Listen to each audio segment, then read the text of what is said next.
अस्सलामुअलैकुम नाजरीन। अब उस्मान बे का खुफिया मंसूबा क्या होगा ताकि उस पर चढ़ाई करने वाले बाज़ंतीनी और शहनशाह के खिलाफ मुस्तकिल फतह को यकीनी बनाया जा सके। नए ट्रेलर में उस्मान बे और उसके एलेप्स कातलान से क्यों लड़ रहे हैं, मिहाल कोसिस का उस्मान बे, आयनुकुल्ला और रोगातूस के लिए क्या खुफिया मंसूबा है, इसके अलावा असल वजह क्या थी जिसकी वजह से मिहाल कोसिस ने अपनी बहन मारी को एनातोलिया बुलाया। ये फिर ऐसा तो नहीं कि कोसिस अपनी बहन मारी की शादी निकोला से करना चाहता है ताकि वो और भी मजबूत हो जाए। तुर्गुतला पर उसके सिपाहियों ने किन लोगों पर हमला किया और क्या अब तुर्गुतलब उस्मान बे से दुश्मनी करेगा, क्योंकि तुर्गुतलब ने उस्मान बे पर यकीन करके शहजादी उसके हवाले की थी। क्या मालूनतुन और बालातुन के दरमियान ताल्लुकात दोबारा खराब होंगे?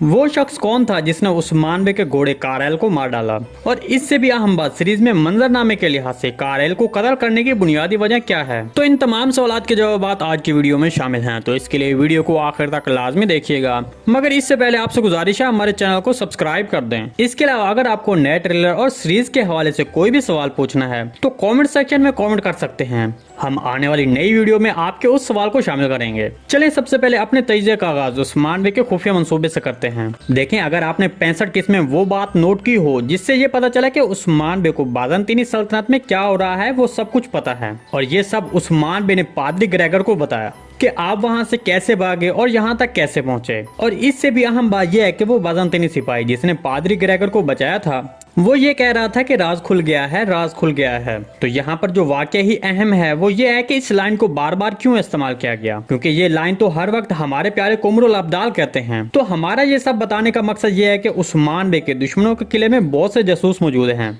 जो बाज़ंतीनियों और शहनशाह के खिलाफ चढ़ाई और मुस्तकिल फतह को यकीनी बनाएंगे। ताहम उस्मान बे के इस अरूज में सबसे बड़ी रुकावट मिहाल कोसिस और उसका खुफिया मंसूबा होगा, जिसकी वजाहत हम आने वाली किसी और वीडियो में करेंगे। अब बात करते हैं कि उस्मान बे कातलान से क्यों लड़ रहे हैं। जैसा कि हमने 65 केस में देखा कि कातलान का बुनियादी मकसद मिहाल कोसिस के हुक्म पर पादरी ग्रेगर को पकड़ना है। गालिबन अब कोसिस को मालूम हो चुका है कि पादरी ग्रेगर उस्मान बे के पास है, तो ये जानने के बाद वो किसी न किसी तरह उस्मान बे के लिए जाल बिछाएगा और पादरी ग्रेगर को पकड़ने की कोशिश करेगा। इसके अलावा ये भी हो सकता है कि कोसिस ने पहले ही पादरी ग्रेगर को पकड़ लिया हो और उस्मान बे ट्रेलर में इसी वजह से कातलान से लड़ रहे हैं। ताहम यहाँ पर सबसे अहम चीज कोसिस का खुफिया मंसूबा है, जो कि बहुत ही खतरनाक लेकिन होशियार है। हमारे तजिए के मुताबिक कोसिस के 3 मंसूबे थे। सबसे पहला तो ये है, जिसके बारे में सबको अंदाजा हो गया है, वो ये है कि उस्मान बे और तुर्गुतलब को एक दूसरे के खिलाफ खड़ा करना है, और तकरीबन जिसमें वो कामयाब हो गया है। कोसिस का दूसरा मंसूबा अगर आपको याद हो तो बुरानालब और गोकतुक पर तैकफुर रोगत उसके फौजियों ने हमला किया जब वो लोग तुर्गुत बे के एलेप्स का तबादला करके वापस आ रहे थे।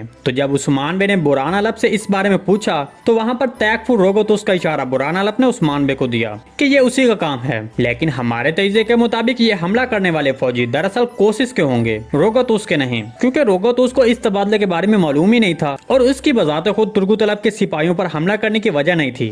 दूसरे लफ्जों में मिहाल कोसिस ने तुर्गुतलब के फौजियों को खत्म करवा दिया और उसका इल्जाम रोगातूस की जानिब मोड़ दिया। कोसिस का तीसरा मंसूबा आयनुकुल्ला के साथ मुस्तकिल इत्तेहादी बनना है। पिछली किस्त में निकोला ने कोसिस से कहा कि आपने उस्मान बे के खिलाफ लड़ाई में मेरी मदद नहीं की, लेकिन अब हमें इसके खिलाफ एक होना पड़ेगा वरना वो सबको एक एक करके खत्म कर देगा। तो आने वाली किस्त में जब उस्मान बे मिहाल कोसिस को जबरदस्त नुकसान पहुंचाएगा तो कोसिस इस पर खुद को उस्मान बे के खिलाफ कमजोर महसूस करेगा, तब वो निकोला से अपने इत्तेहाद को मजबूत करने के बारे में सोचेगा। दूसरे लफ्जों में मिहाल कोसिस अपनी बहन मारी की शादी आयनुकुल्ला से करवाएगा ताकि उसका इत्तेहाद काबिल यकीन बन जाए। तो इसलिए मिहाल कोसिस ने अपनी बहन मारी को एनातोलिया बुलाया। लेकिन अभी आपको यहाँ एक और जबरदस्त बात बता दें कि मारी आयनुकुल्ला से शादी नहीं करेगी बल्कि तुर्गुतलब से करेगी। दूसरी तरफ हमने ट्रेलर में देखा कि तुर्गुतलब ने अपने सिपाहियों को हमला करने का हुक्म दिया और तुर्गुतलब जिस सिपाहियों पर हमला करता है हमारे तजिए के मुताबिक वो तैकफुर रोगातूस के सिपाही होंगे, क्योंकि तुर्गुतलब को उस्मान बे के जरिए ये मालूमात दी जाएगी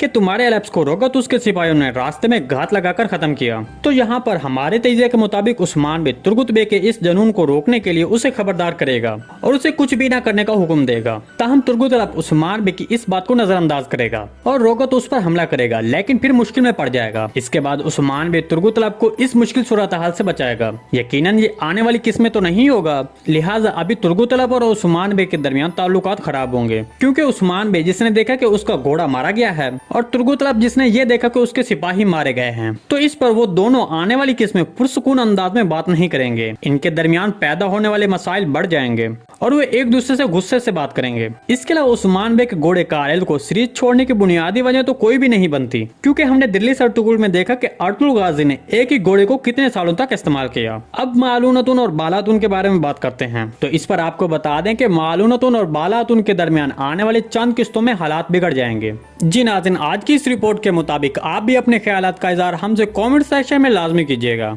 आज की वीडियो बस यहीं तक थी, उम्मीद है आपको पसंद आई होगी। अगर हमारी वीडियो आप तक बर वक्त नहीं पहुंच रही तो बेल आइकॉन लाजमी प्रेस कर लें, ताकि हर आने वाली नई वीडियो का नोटिफिकेशन आप तक बर वक्त पहुंचता रहे। वीडियो अच्छी लगी तो इसको लाइक शेयर कर दें। मिलते हैं किसी नई वीडियो के साथ, तब तक के लिए अल्लाह हाफिज।